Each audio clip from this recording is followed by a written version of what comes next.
Welcome, Missy. Today's guest is Missi McKown, and she is the owner of Clear Spaces Organizing. hmm And I'm so excited to chat with you today because my house is just in dire need of some organization strategies. And I heard you on NPR, and it was such a great interview. You shared a lot of really great insight onto like the benefits of organizing and how to go about it. And as we had talked beforehand, there seems to be a nice overlap in focusing on organizing as well as like well-being and how those things kind of are intertwined. So glad to have you on the podcast today, Missy. Welcome. Thank you so much for inviting me. I'm happy to be here. What would you like to tell us about like how you came into this space of being a professional organizer? Sure. I would say probably now that I've gotten to know a lot of different organizers, maybe my story is a teensy bit unconventional. I came into organizing by being disorganized myself, so I deeply relate to my clients. I grew up in a house where we absolutely stashed the piles when company was coming. It was like grab a laundry basket, throw it in, put a blanket over it, tuck it away. No one can be, none the wiser. And I totally internalized that. So when I got married, and I tend to be a bit of a creative mess maker, piler, stacker myself, it was overwhelming to my husband. So he was like, "Do you think you could figure out a way to maybe manage this part a little bit differently?" And I was like, "Yeah, I think I could." So I went to the library, which is like my second home, and grabbed a book by Peter Walsh. He's an Australian organizer, and he used to be on this TV show in the early 2000s called Clean Sweep. And I just remembered really liking him and his approach to organizing and some of the sayings he had and respect he gave to people's things. And the book I read of his was called It's All Too Much. He has a whole bunch of them, but that was the one that inspired me to go through my own home. And friends and family called it a dramatic transformation, which was Wow. only a teensy bit insulting. Until they asked me, hey, can you come do that at my house? And then I found out, oh my gosh, it's so much more fun to organize in somebody else's space because I don't have any emotional attachment to it like I do my own stuff. So all of my questions come out of a genuine curiosity to understand the individual, to learn what works for them, what doesn't work for them, how does their brain work, how do they use their space, what does it make the most sense for us to have easy and quick and at the ready for them to grab, what things can be tucked away a little bit further, depending on how often they're being used. Like there's so many questions that we can delve into during the in-home consultation to really learn how people can best use their space and how we can create an organizing system that supports how they think and how their brain will intuitively go to different places to look for things. We want it to be as simple as possible so that they can maintain it. Obviously, I mean, we're trying to work ourselves out of a job pretty much. I appreciate how like that emphasis on a customized approach. It sounds like it's not a one size fits all by any means. It's very unique to what that person needs and how they operate. Yes, I would say it is very rare for two of our projects to look alike. Yeah, they tend to just look like the people who live there. And some people really prioritize function first, and some people really prioritize looks, or some people want a combination of both. And so that's what we get to learn and help them kind of co-create it together. That's awesome. So you started your business in 2008, I believe. 2018. So Oh, close. 18. 2008 is when I did my own organizing blitz at my own Oh, I house. see. Okay. And what I found from that was I felt lighter, the house felt lighter, I felt better in my space, and it was a lot easier to clean, and I really hate cleaning. So um Win-win. yeah, that was a quick win that I was like, oh, there's a benefit to having less stuff. But yes, then it did take a while. For a long time, I was helping friends and family just for fun. And my very sweet mother-in-law was like, hey, you have been at my house for a few days. We've been going through so many spaces, and I've never felt judged by you. You've been patient with me. I'm showing you places I don't even show my closest friends. Like there's so much compassion in the way you're doing this. She's like, I really think you could start a business and help more people. And I was like, well, there's an idea. So Yeah. she planted the seed, and yeah, it was very soon after that that I was like, well, let's just start this and see where it goes. And I was still working full time and was doing organizing part time on the weekends until I couldn't anymore. It was just like this needed to keep growing because the demand was there. So yeah. Wow, that's exciting. Yeah, so And now there's 15 of us on, or, well, 15 organizers on the team, and we're in the Twin Cities every day, multiple places, helping people just kind of really make decisions about their stuff. Like, I think it's really common for us to just keep bringing more and more into the home, whether it's through paperwork. If you have kids, they're bringing stuff home from school all the time. Mail is always coming into the house. And then there's different packages showing up all the time, or you're going to Target, or all these different things. And at the rate that we bring stuff in, we do not use that same rate to let things go. And so often people call us because they get kind of topsy-turvy, where there's more in the house than they feel comfortable maintaining, and it feels a bit overwhelming. They've usually tried to get started organizing on their own before and have maybe made some progress in some areas, but there might be one place where they're just getting stuck.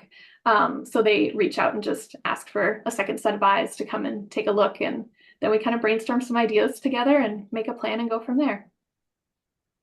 that really struck me what you said about like we're bringing all this stuff in and not necessarily sending it out with the same energy or the same level. Frequency even. That Yeah. resonates. Yeah. We've been in our Yeah. house 10 years and it's like, yeah, that's definitely happened here. Even with like, I'm looking at my bookshelf and, it started empty and now it is overflowing.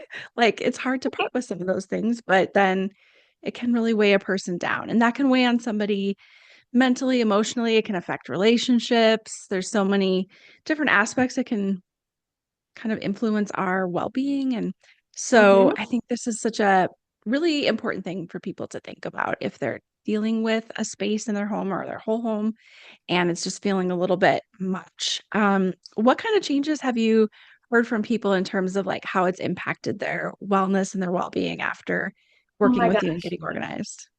I have to tell one of my favorite stories with like a giant asterisk, circle it, results not typical.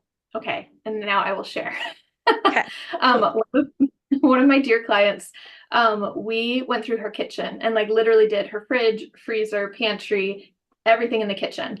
And she had wanted to join this like a Whole Foods eating kind of program for a long time, for years, and had kept putting it off.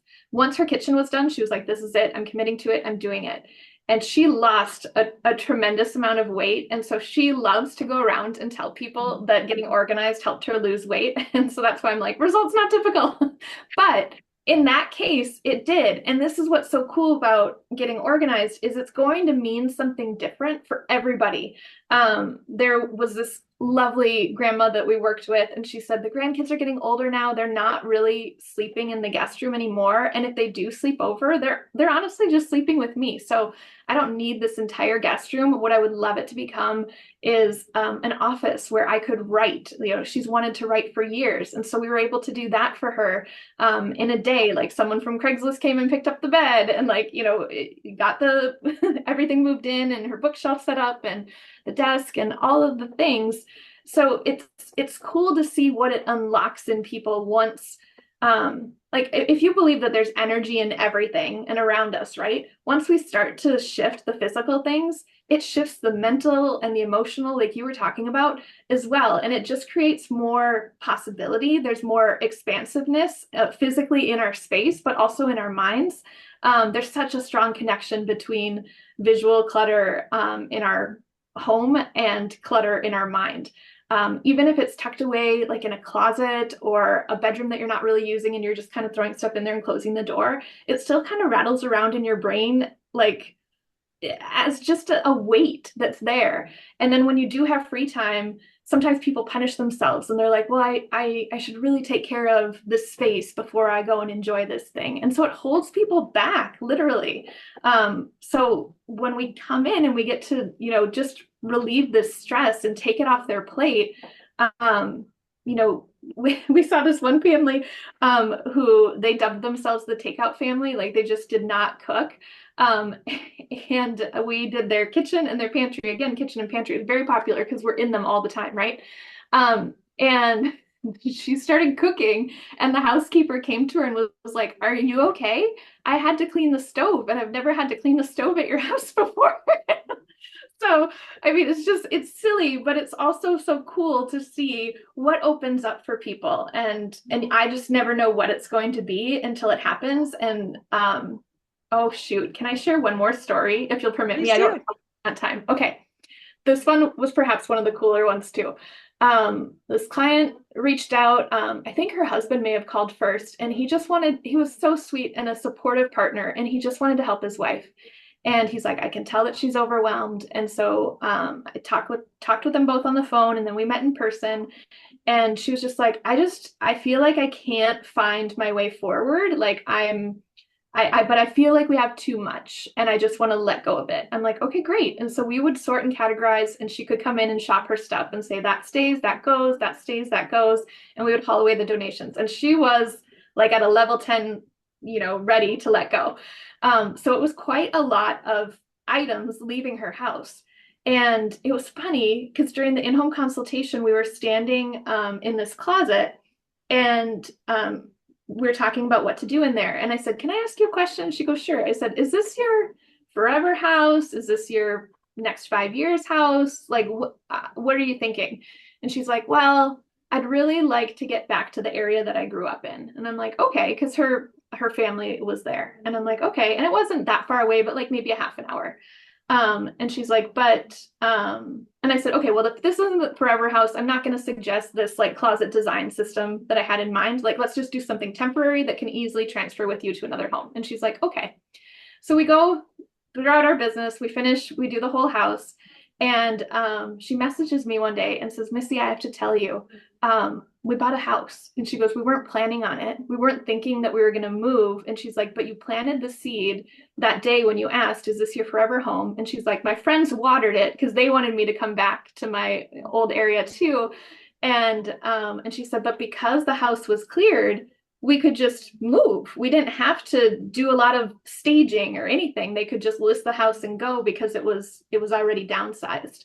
So that one was pretty special because it was just not on her radar at all. And then she got to move, and now she lives close to her family, and it's a real special thing because the cousins are growing up next to each other. And yeah, I don't know. It's That's just so cool. It's like it's a positive domino effect. I know. That's really special. Yeah. Anyway, That thanks must be for very satisfying to witness that and be part of that and know that like you're planting those seeds with what you're doing. Yeah, and I just have to I have to continually stay humble about it because I wasn't aware I was planting a seed. I was just asking a question, right? And it is humbling to be a part of people's lives in a way that, it feels helpful. Like I love helping people. That's a natural thing that I've had since I was a kid. And this is a really tangible way to do it where you can literally see the stress kind of melt away off of people's shoulders when they're like, oh my gosh, it feels better in here. Like, Yeah. or it feels calmer, or there's more peace. Like, that's the goal, right? We want people to be able to enjoy their homes and not feel like it's a looming to-do list. Yes, exactly. And you said before too that people sometimes will feel sort of some guilt about doing things they enjoy when they feel like they could be cleaning and organizing. And so this is just kind of like a load lifted for them so that they can, and a barrier removed so that they can Yes, move on to the next thing. that's a beautiful way to say it. Super cool. So, okay, we have covered a lot of things that I was interested in hearing more about, and I love those stories. Those are very inspiring. One thing, so in my family, I would say I have one side that's kind of collector side. Yes, They like to collect things, and the other side is a throwaway side, like get rid of it. And those two sides are constantly like warring inside of me. And I do tend to lean toward the sentimental like attachment to things sometimes, especially if it's something a family member gave me. right. So, how do you see like how do you see people navigating that as they're going through stuff, trying to figure out like, what do I keep? I can't keep everything. How do I sort out what's important and what I have to let go of? That's a fantastic question because it comes up all the time, especially if someone has received a gift and they don't necessarily like it. That's a Yeah, that's hard. the thing. They're like, oh, well, this person gave it to me and they thought I would like it, but I don't. And so then what it does is it just becomes clutter in your house. I was talking with this sweet client who had some items shoved in the back of a like closed storage bookshelf.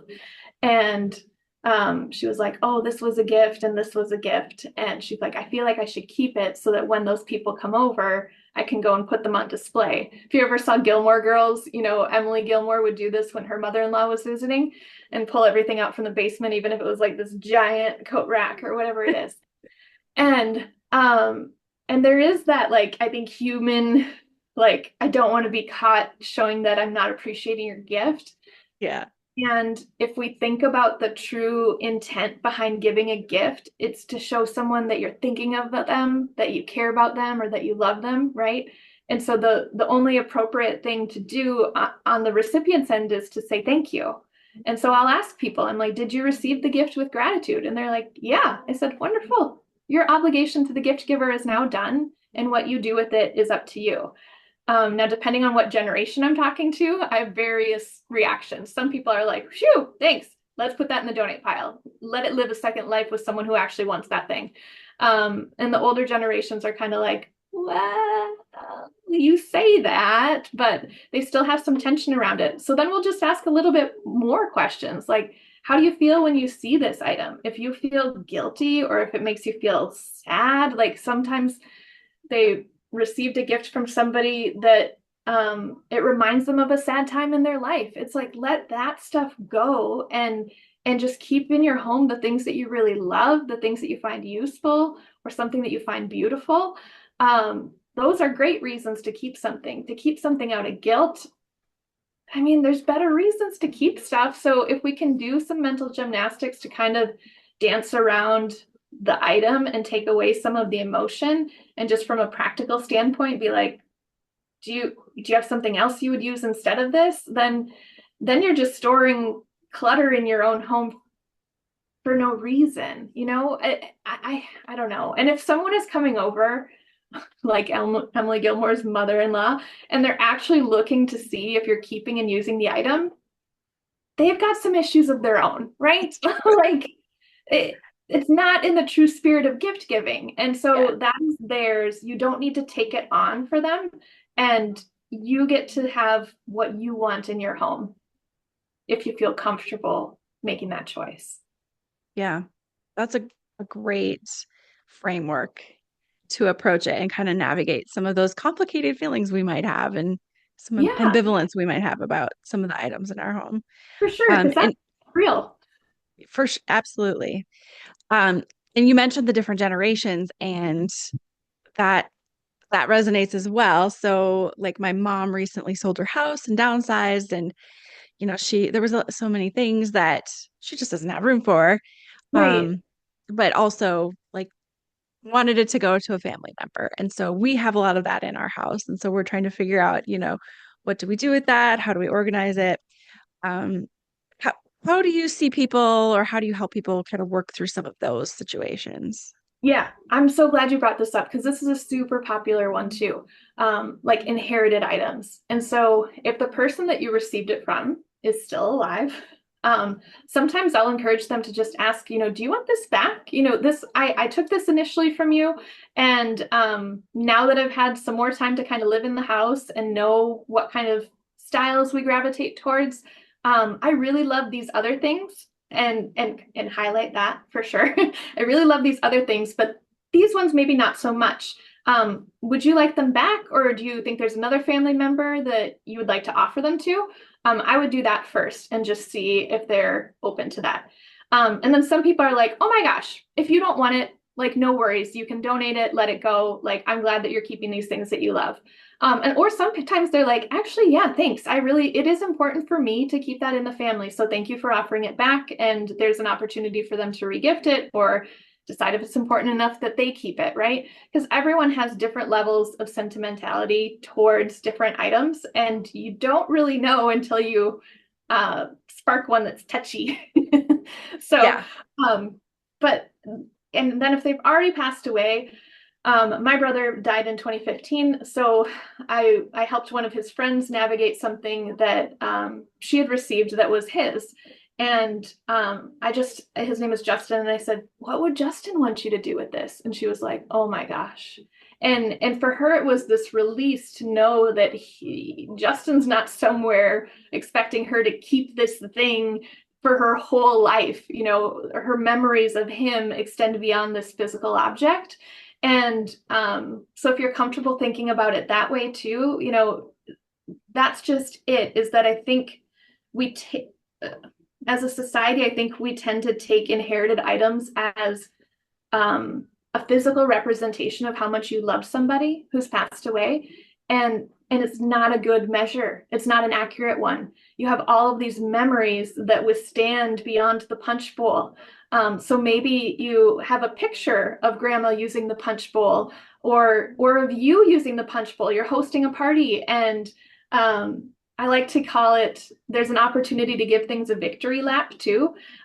So you give it one last hurrah. You use the punch bowl, you use the set of china, you take lots of pictures, you have a fun party, and then when in using it, it can help you decide, like, was that fun? Like, was that helpful? Should I keep this? Should we do something like that again? Or, yeah, I guess I can live without the china and the punch bowl, and now I can pass it on and let it live another life with someone else who's going to enjoy it. These other generations that are coming up are really into like this grandma style. Like they're scouring thrift stores for things that our grandmas owned, or even our parents. So there's a lot of people that still want to buy used and have that be part of their style. So yeah, I think there's a lot of opportunity to pass things on, and you just really need to decide what's important to you. And so, if you want to keep a picture of mom or grandma or a recipe that they had written and keep that framed, like there are some beautiful ways you can remember and honor your loved ones without holding on to large amounts of stuff or even big pieces of furniture. I've seen that many times where they're like, this is not my style, but this was grandpa's desk, and no one's using it, but no one feels like they can let go of it. So yeah, if you can do, someone else will enjoy it. The victory lap is a really fun idea too. If it's something like the punch bowl or the dishes, for example, that is a great way to just give it that last try and see, like, do Yeah, I still need this in my life? Do I want it? Or maybe it's time to let it go. either way, you'll have your answer. Yeah, exactly. So I work with some folks who are very creative, and you mentioned yourself being a creative person. And what ways would you say for someone who maybe has a lot of projects or their mind just kind of works that way Yeah. in a creative way, how might them getting organized support their creativity? And maybe you've worked with artists or writers, like they felt a little bit blocked by their environment. How might Mhm. getting organized help them? You kind of referenced this before, like removing obstacles, removing barriers, like the grandmother that was able to write now in the spare bedroom because she has that available. Have you seen That's other examples of that? definitely, yeah. Two artists come to mind. One had a big heart, and so when someone needed a place to stay, they created room in their house. But all the stuff that was in that room, they moved into her art studio, and so she couldn't paint for, I don't even remember how many months. And by the time she called us, she was just like kind of itchy, like I got to get back to it. And so we went through the space. She let go of a tremendous amount of stuff, and we just worked with her to create a purpose for the room. Like, was it going to be solely art studio? And she has grandkids, and so she wanted it to be half art studio, half opportunity for the grandkids to come down and create from different things, different materials and mediums. So that's what we created for her. And she sent us a photo that she was down there painting that night after it was done. Like she was just Wow. so tickled at how it came out. We worked super closely with her when it came to her paints, because we can do a lot of sorting, categorizing, organizing on our own. But when it comes to clients making decisions on what stays or goes, that's all of their decisions. We're not going to sway anyone one way or another because we don't know what's important to them.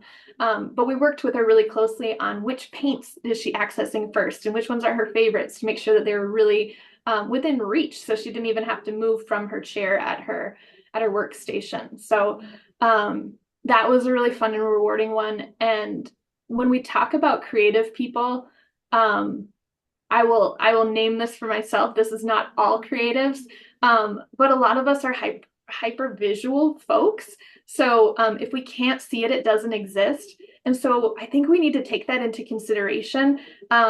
And on the same token, we can be hyper visual, but also easily overstimulated.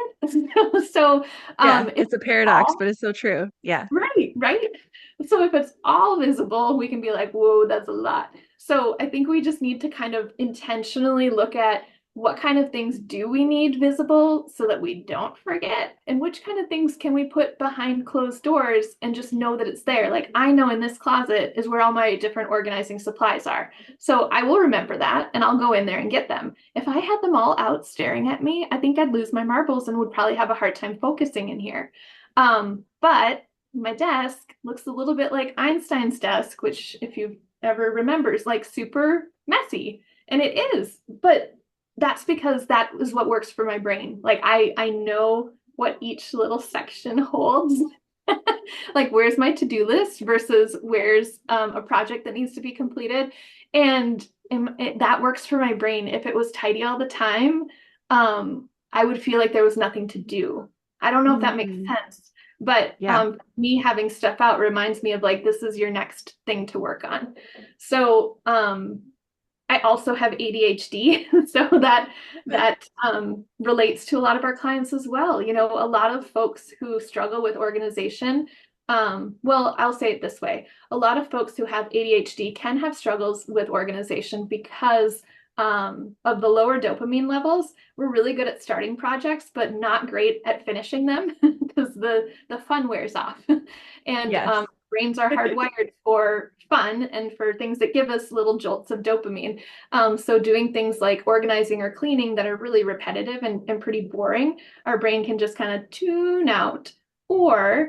And if we have like a really um, intense job, we can give all of our energy, all of our executive functioning skills go to be really, really good at our job. And by the time we get home, we are just tapped out and there's just no energy left. So you look at all the to-dos around the house and you're like, we can do the laundry another day, like the dishes can, Right.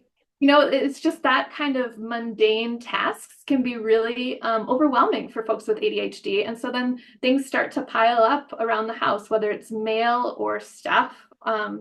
And so we get a lot of phone calls from folks with ADHD, which is awesome because we love it. About half of the team has ADHD or autism or both. So we're well equipped to speak it and understand each other and to create simple systems that are easy to maintain because we won't handle a complex one well. That's another good point, which we should probably chat about too. Before we dive into that, I wanted to ask you about there was something that stood out to me. Oh, it's gone. Okay. It'll come back. Let's come back to that later. So you were mentioning how to maintain it. So yeah, once you have a system in place, you want to be able to keep it going. So what are some things that people maybe are able to incorporate to make that happen? Yeah. So especially if you have struggled to get organized in the first place, it is like, let's just start at the baseline. Organizing is not a one and done thing. I wish it was, but it definitely needs ongoing maintenance because you're putting things back where they came from. And that's not something that you were doing before you had an organizing system. So it's brand new. You're kind of creating some new neural pathways here of like, don't put it down, put it away, like just some little tips and tricks for your brain. And in order to do that, you might have to do something like just making a calendar recurring alarm or event to be like, time to put some stuff away, even if it's 10 minutes a night or 15 minutes a night to just kind of reset your space.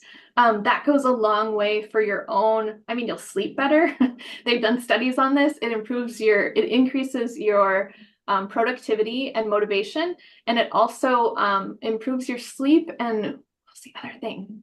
Improves your sleep, and I can't remember, but there's all these positive Those are benefits very powerful things. getting That's organized. Yeah, amazing. significant things. And improves your mood. That's what it was. Improves your mood and improves your sleep.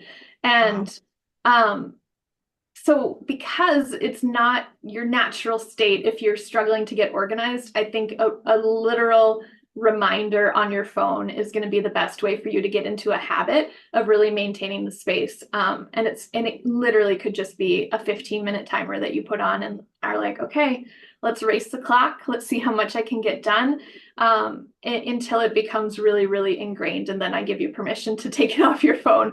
But for some folks, especially if we're creating a whole paperwork system for incoming mail, like definitely I'm giving that recommendation as well, because you're used to not opening the mail or not taking care of it, or even recycling, or like the junk mail's coming into the house and it's piling up too. So there's yeah, being intentional, creating a habit. If you already have another like bedtime routine habit that you can just kind of stack it with, that's a good method for success. Um, and if you're at all struggling with like motivation, give yourself a little treat afterwards. Like maybe you get a piece of chocolate or like some sort of reward, or you get to watch your trashy reality TV show. Like, have some sort of carrot dangling for yourself. We humans are such fickle little creatures, and we can trick ourselves into doing things that we don't want to do. But we have to find what is going to motivate us to do it. Yeah, those are all really great strategies and things that in the coaching space, we talk about that with other habits too, like exercising or meal planning or whatever. And so thinking of an organization strategy is something that can be done that way. That's really cool. I hadn't really thought about that, but that's very insightful. I'm just like mentally thinking about all the things I need to do in my own in my own life and how to use Just these watch the strategies. podcast later. Yes, exactly. Okay. Oh, just decision fatigue was the thing that I was going to ask you about. Mm, So, yeah. um, how I feel like you've talked about some of this, but when people run into that with a Hmm. big project, Yes. do you have recommendations that can Yeah. help them through that? Yes, because decision fatigue is a real thing. It's different when we're coming in as like a team and working with a client versus when you're doing it for yourself. So if you're doing it for yourself, start really small, like as small as you can think of, like one drawer at a time, one shelf at a time, one mini category at a time. So if your big overarching goal is I want to get through all the clothes in my closet and make decisions on what stays, what goes, start with like your sock drawer and do Mm, that, yeah. and then move on to your underwear, and then move on to pajamas, and just kind of work your way one category at a time. When you get to shirts, break it down even further. Do sleeveless tops, then go short sleeve, long sleeve, sweaters, sweatshirts. The reason for this is because if we follow Marie Kondo's advice, who I love, and you pull all of your clothes out at once and put them on your bed, well, you're going to have decision fatigue right that second if you're already Yeah. overwhelmed, right? So then you'll have no place to sleep, and you'll shove them all on the floor so you can go to bed that night and feel even worse that you didn't get it done. So Hmm. I would, yeah, just recommend all day long, starting with a small space and then just keep adding to it, or micro categories. And then the other thing I would recommend is start in a space where there's not mixed stuff with other people's belongings in the home. So that's why I said your closet, because everything in there is presumably yours, right? And then when it comes to other spaces that are easier to start in than others, I would say like a junk drawer or your bathroom. There's usually a lot of like trial size or gift sets that we were given from well-meaning people that maybe we don't like the scent of, or we tried something new and we don't like how it feels on our skin, right? So give yourself permission to let those things go, whether it's through a local buy nothing group or the trash. I mean, it's okay to just give you your space back.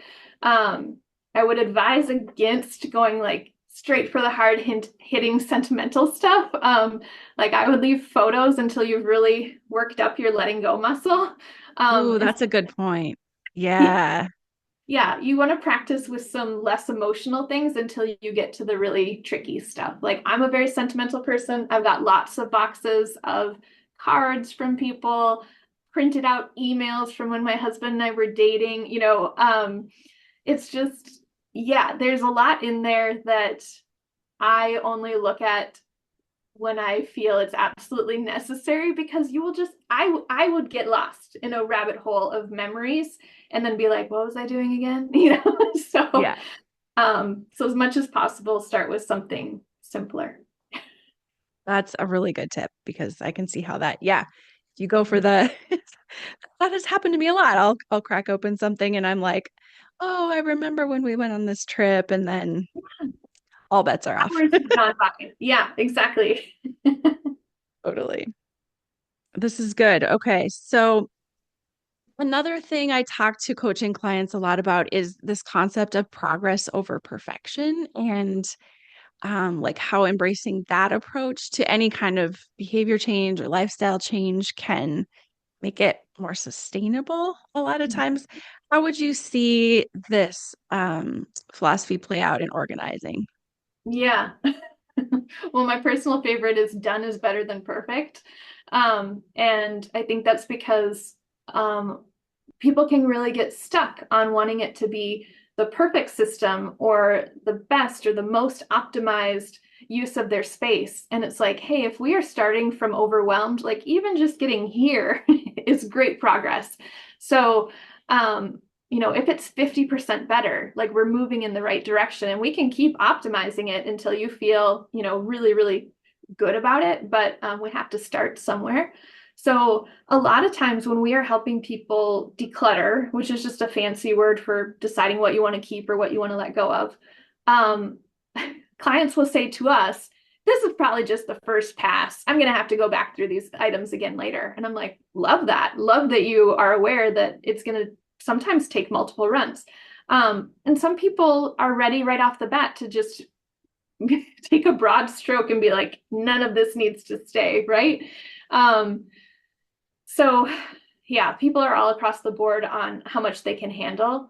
I am going to throw in one little question we like to ask, especially in kitchens. When we come across an item that they're like, especially like kitchen gadgets are ripe for this opportunity. Like you might have, I don't know, a garlic press, for example. I'll pick on a garlic press.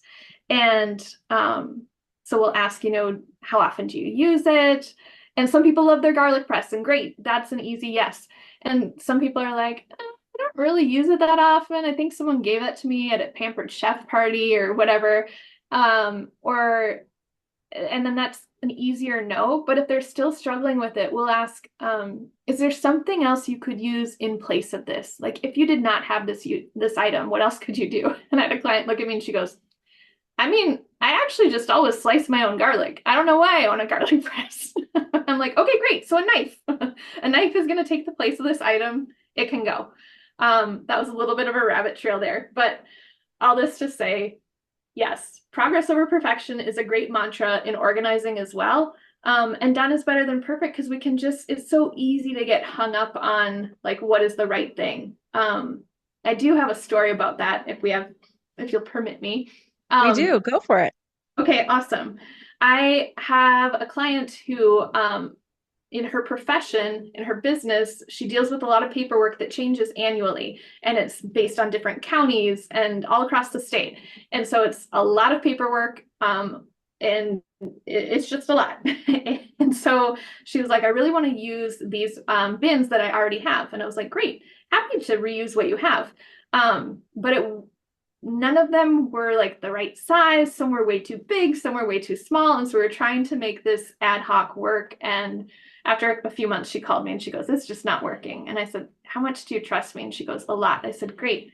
Can you give me your credit card?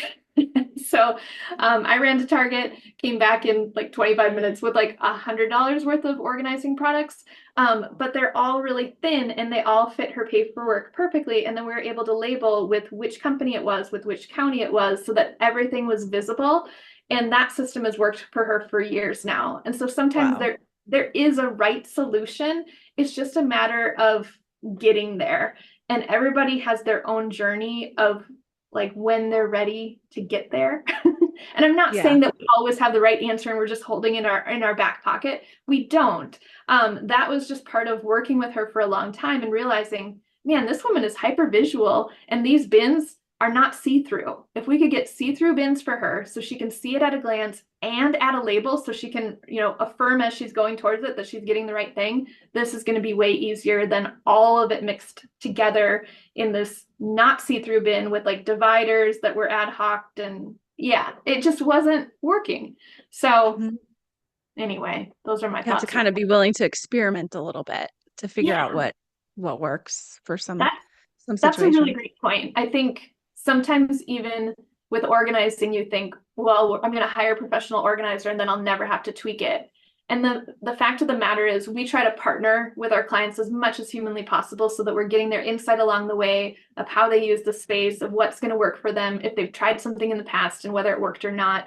And the homeowner is the one who lives there. So it's got to work for them. So we give them all the free passes to tweak and adjust, or if they want us to come back and tweak and adjust something, we will. Because we're having that much of an open dialogue, it's very rare that we need to come back and do that. But I just think it's good to keep in mind, especially if you're doing it yourself and you're like, oh man, I tried this and it didn't work. That's okay. That's just part of learning. And so try again and see if you get closer to where you want to be. So when you're working with your clients, you're also kind of teaching them these strategies that they're using it on this space and they may be able to take Duplicate that it. then to the next space. 100%. Yeah. So for our clients that want to work hand in hand with us, or what we call like shoulder to shoulder, they totally can. And we will talk out loud about what we're doing and why so that they are learning as they go. Because a lot of folks didn't grow up learning organizing skills, especially if they came from a household that was kind of a high volume household. Like their parents didn't know, and so they weren't teaching them either. So with that, we're happy to do that. I would say we get more of a mix of people who are like, that part's overwhelming. So we will do the initial sorting and categorizing and then call them down to make decisions where they get to shop their stuff and say, yes, no, keep, donate. And then we will give all the tips and tricks of like how to maintain their space. We'll talk about, organizing bins as natural limits to, how much school projects from your kid do you want to keep, this much or this much or 6 of these bins, and we'll ask people straight out like what number feels like the right number to you. Some people want one bin with like a little file folder for each grade. That works for some people. Some people want a bin for each grade, and yeah, it's everybody is different, so there's just lots of space for people to create their own. I'm like thinking like choose your own adventure of, what's important to you. And that's different for everybody. Like someone, it might be they're really into shoes. Someone else is really into board games. Oh my gosh, we had this client who was so into strategy board games. It was so fun. I learned more about strategy games than I ever have before in my life. And it's fascinating. Like I love seeing what lights people up. And then you're able to help them highlight those things that are important to them and get easy access, like with the painter and putting Yeah, the colors that she wants right there so that she can get to them easily. That's absolutely. Yeah. cool. That's awesome.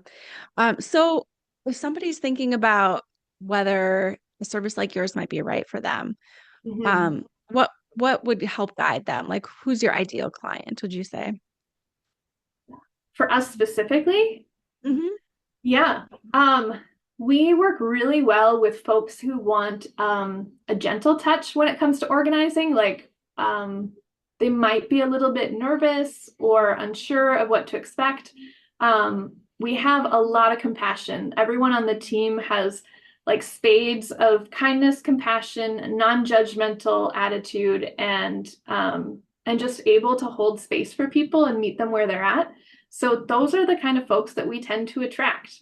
Um, Especially anyone on the neurodiversity, neurospicy spectrum. we love your creative brain, and we also have ideas for days. And so we get how your brain works and thinks, and we want to, take advantage of of what works really well for you, and duplicate that in different areas of your home. For some folks, it it's just as simple as like, I noticed that your clothes get piled here in the loft area. What if we just add a laundry basket there? It's the clothes are already collecting there anyway. Instead of trying to change your entire brain to put the clothes where you think they should go, which should is so ambiguous anyway. It just means that we're holding ourselves to someone else's standard of what's right. And who is it to define what's right for anyone anyway? Like in your own home, you get to be the boss. You get to decide what works for you. And so a lot of what we do is permission giving. Like, let's figure out what works best for you, and help you co-create it in your own home so that your house works for you instead of you feeling like you're against it all the time or you're losing.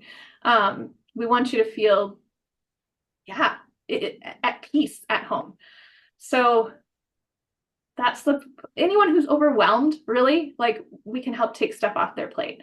I also have a soft spot for anyone in grief, just because of my own story with my brother. But yeah, those are kind of our big ones. Yeah. Now, your bigger question was, what should someone be looking for in an organizer? Someone that you like, because you're going to be spending some time with them. So use that whether they offer a complimentary phone call, in-home visit, we do both. Get to know them and see if you enjoy spending time with them, because you're going to be spending some time together. And yeah, just ask them questions around, like, do you haul away donations? Like, what's important to you? Do you do any sort of recycling or electronics recycling if you care about the planet? Like, feel free and ask those questions. Like, where do you take donations? Like, we're happy to be honest with you and let you know where they go, or where they could go if you want them to go somewhere different. Gosh, yeah, just find Those someone are you good click. questions. Yeah, to click with, and like that trust factor, like Mhm. Yeah, they're going to be you're going to be in their home. So, having that chance to really connect and feel good about the process, and building that kind of feeling of safety within the process sounds like that's really important for people too. absolutely. Yeah, yeah. It's Very cool. yeah, it's such a cool opportunity to step into someone's life for a little bit. So, yeah, just make sure it's a good fit. Very cool. Is there anything else? Any other things commonly asked questions or things that you think we should cover? Hmm. Did we get through all your questions already? I'm skimming them right now, and I think we did most of them. Dang, we are good. Heck Okay, yeah. let me think for a second then. Oh, Hmm. here's one. Here's one. Oh boy. The minimalism versus functional organization. So, how might somebody strike balance between having those things you want and love and keeping them organized? I think you mentioned everyone's different on that spectrum as far as like having things that they can use and having things that are beautiful. And how do you how do you see people finding their way through that? Yeah. Um, well, and some of it for minimalism too. I mean, I love our maximalist clients too, because they just own it. They're like, I like my stuff and I like a lot of it and it makes me happy and brings me joy. And I'm like, awesome, own it. Let's get you a shelf though, so that it's not all piled in one place and you can display it, use some of this vertical space, like this right here, like Yeah. I love displaying treasures. Um, so there's that, and then I just think vertical space in general is a area that people overlook in their homes. So whether it's getting a piece from IKEA or Wayfair or West Elm or whatever your style and your budget is, have a place where you can keep things that you're using frequently, but have a door that closes, and that kind of will work with your minimalist like style, but also still having stuff that's accessible. Um, that's one of my favorite tricks, because it just people are like, oh my gosh, now if you have a small kitchen, right, the room right around the wall from it, we will have an overflow space with like closed door storage, and then all the small appliances are in it. So they're right there. It's not like you Nice. have to go down to the basement and grab your crock pot or whatever, but it frees up if you have very limited storage in the kitchen. That's a great little organizing hack. Yeah. So it's accessible, Mhm. and you can get to it easily, but it's not in your face all the time when you don't need it. Yeah, yeah. Cool. Um, I thought of one of the other, you asked what questions do we get asked a lot? I thought of one. What is Um, it? one question we hear a lot is, how long is this going to take? Yeah. And the answer is, it depends. So that's part of the reason that we do the in-home consultation, or we can do it virtually if people prefer. But because we've been doing this for over 7 years now, we can just look at a space and be like, okay, based on spaces that we've done with similar sizes or volume, this is what we're estimating. But it's just that, an estimate. And it can go one way or the other. For sometimes, if folks want to be more involved, that's going to speed up the process. They're like an extra organizer on the team, an extra set of hands. That's amazing. We can get done faster. For some folks, they don't have the time. That's why they're reaching out and hiring a professional organizer. So they wwon't be able to be involved as heavily, but they'll still come in for the decision making. I like to tell people that it's a marathon, not a sprint, which is kind of Mm. funny because I'm totally not a runner. But the idea really tracks because people have been accumulating things for years and years and years. And while we can bring in a large team and get a lot accomplished in 1 or 2 or even 3 days, like dramatic, 2,000 square foot changes, that's amazing. And yet it takes a lot of time because all of those items we touch, even if someone's like, oh, everything in those boxes can go. We're like, do you mind if we just peek through here real quick? Because that's where we found treasures that we uncovered a little box that had a handwritten note and a tiny little bracelet. And this woman was in her 60s, and it was a bracelet that her mom had given her on her first birthday. And her mom had suddenly passed away when she was 21 years old. So she grew up most of her life without knowing her mother. And so this item, she was just like, Missy, she's like, this was worth the entire day just for you to Oh, reconnect me with this piece that she's like, I had no idea where it is. I haven't seen it in years. She ended up FaceTiming her sister in another state that night and showing it to her. And they were sharing memories of mom and pictures and crying and laughing and storytelling. And like, that's so beautiful to me that, you know, that could have just been lost. Or like, I mean, we've worked with people whose parents have gone through dementia, and so then they have us go through the piles of paperwork that mom or dad was collecting, and in a box that's already marked shred, we're still going through it piece by piece, and we'll find a birth certificate, like so. um, yeah, it's worth having, like, if you're going to have people look at it, have them look at it, because we know what we're looking for, we know what's important to you, and we just have uncanny intuition sometimes that we're like, hey, I saw this, and they're like, oh my gosh, and we also don't throw anything away. That's a big question we get asked. Well, are you going to throw my stuff away? No, never. If we think it is garbage, we will set it aside and say, look through here, see if there's any treasures. One woman, one time we were working in her kid's bathroom, and it was just like some kind of debris type stuff at the bottom of a drawer. But again, because that's our policy, we were just like, hey, what about this? Is there anything in here that you want to keep? And she plucks out this clear piece of plastic, and she goes, oh, that's my son's contact lens remover. And I was like, I didn't even know that was a thing. I didn't So like, either. of course I had no idea what it looked like, but she's like, oh my gosh, bedtime would have been terrible if this had gotten tossed. I was like, this is exactly why we asked that question. Yes. Wow. So, That level of detail, like, all right, you learn new things that's every day. amazing. Oh my goodness. That's incredible. Well, I really appreciate you sharing your knowledge and your passion, and like you light up when you talk about all this. Maybe that's just who you are, and you always light up when you are discussing, day-to-day things. But this seems Well, like it's a big passion for you. yeah. And it came from a place, like a very personal place. And I always love to hear those kinds of stories that are really connected to who people are and then how they use that to help other people. So Thank Missy, if folks want to learn more about your business and how they can get in touch with you, what's the best way? Sure. I'll give you a few options.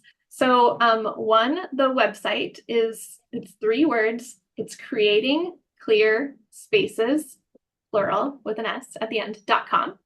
And that gives you all the information about who we are, how to get in touch with us. And then if you like following for before and afters, we share those on Instagram and Facebook, usually in stories. But for Facebook, it's facebook.com/ clear spaces organizing MN for Minnesota. And for Instagram, it's just at clear spaces organizing. So you can Awesome. follow us there too. And on the website, there's a little spot if you want to sign up for emails. We send them between 0 to 1 time a month because sometimes I forget. But when I do send them, they are fun and funny and give you a new way of looking at organizing something and a little taste of a project we've been up to lately so you can see things that we're doing. Oh, that's really fun. I love that idea of seeing the before and afters too. I'll have to go check that out on social A media lot of because people love the before and afters. They're that is mostly in fun. highlights now, but yeah, when we get some good ones, we'll share them in stories. And obviously people give permission for those to be shared, so we don't get to share for every project, but Sure. yeah. Oh, that's cool. Yeah. You're doing good. You're doing good things. I just feel like our whole metro area probably feels lighter and has sighed so many sighs of relief since you started your business and all the cool things that you're helping people do. That's very sweet of you to say. Thank you. I mean, yeah, it's true. It does help us all feel lighter. So if nothing else, if you want one easy takeaway, create a space in your home to have a donate box and just like it can be a cardboard box, just write donate on the outside of it and just have a place that you get in the habit of adding things to when you're done using them to kind of combat that inflowing flux Yes. of stuff. Yes. Oh, I love that idea. Brilliant. So many brilliant thoughts. Okay, so I will link in the show notes as well to the various sites that you mentioned, your website and your social media. And this has just been a great chat. I really appreciate you taking the time. Oh, thank you. This has been a blast. I appreciate you inviting me and yeah, happy organizing.